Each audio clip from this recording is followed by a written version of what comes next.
I Ilias দেখা যা, I সংসদে তোর বাপেরা, আই পিনাকি দেখা যা, আই সংসদে তোর বাপেরা।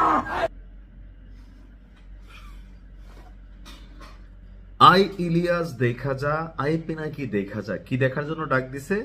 সংসদে তোর বাপেরা।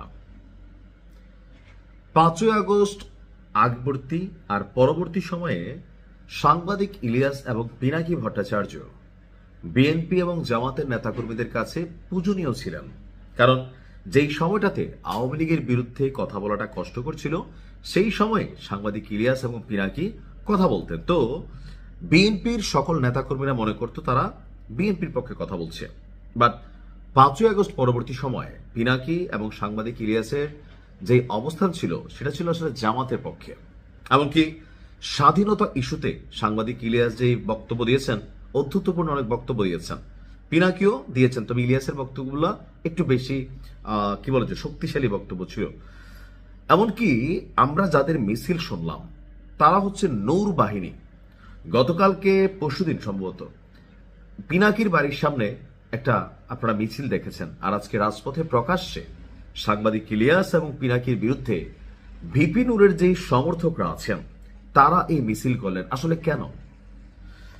সরকার গঠনের আগ পর্যন্ত বা 5ই আগস্টের আগ পর্যন্ত ভিপি নূর, সাংবাদিক ইলিয়াস তারা সবাই একটা কোরাম ছিল সরকারকে পতন করানোর জন্য।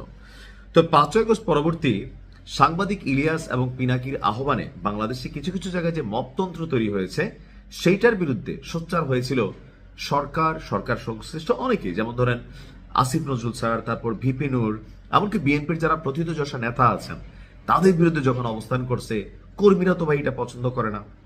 এখন ভিপি নূর যেহেতু এমপি নির্বাচিত হয়ে গেছে, তখন তার সমর্থকদের মধ্যে একটা উল্লাস তৈরি হয়েছে, সাহস তৈরি হয়েছে। আওয়ামী লীগের সময় সাংবাদিক ইলিয়াস এবং পিনাকির যে অবস্থা ছিল, যদি বাংলাদেশে আসতো যা ঘটতো, আজকের দিনে যদি সাংবাদিক ইলিয়াস এবং পিনাকি বাংলাদেশে আসে এর ব্যতিক্রম কিছু ঘটবে না। কেন হচ্ছে যে তারা পুরা তারেক রহমান, শুধুমাত্র শহীদ প্রেসিডেন্ট জিয়াউর রহমান, বেগম খালেদা জিয়া ছাড়া বিএনপির মহাসচিব থেকে শুরু করে একদম যতটুকু আছে জনাব তারেক রহমানকেও পিনাকি অনেক বক্তব্য দিয়েছে। তো ভিপি নূরকেও নিয়ে দিয়েছে। এখন এই যে নেতাকর্মীরা তারা এতদিন ডরে ভয়ে কথা বলে নাই, কারণ ইলেকশনের মধ্যে বা নির্বাচনের মধ্যে যদি কোনো ন্যারেটিভ তৈরি হয় তারা নেগেটিভ হয়।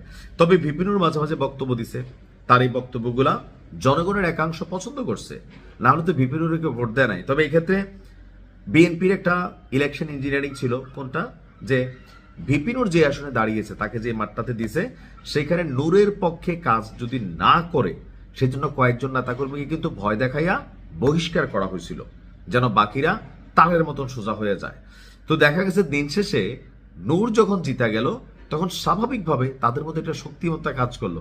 আর এখন প্রকাশ্যে এই বাংলাদেশে আমরা সবাই ভাবছিলাম সাংবাদিক ইলিয়াস এবং পিনাকি আসলে ফুলের মালা দিয়া তাদেরকে বরণ করা হবে, কিন্তু বাস্তবতা হচ্ছে এই মুহূর্তেও তারা যদি বাংলাদেশে আসে তাদের যে পুরনো মামলাগুলো আছে অথবা সরকারকে কেন্দ্র করে, বিএনপিকে বিশেষ করে কেন্দ্র করে যে বক্তব্যগুলো দিয়েছেন বা এখনো যে ন্যারেটিভ তৈরি করে যাচ্ছেন, এতে বিএনপির যারা সাপোর্টার আছেন তারা কিন্তু তাদেরকে চক্ষুশূল হয়ে গেছেন।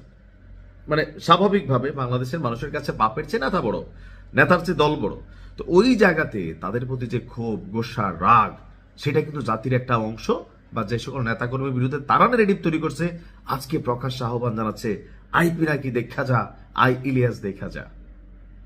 আমি জানি না যে এই থিমটা বা ভাবটা আসলে কতদিন থাকবে, হয়তো পরিবর্তন হবে, সময় বলে দিবে।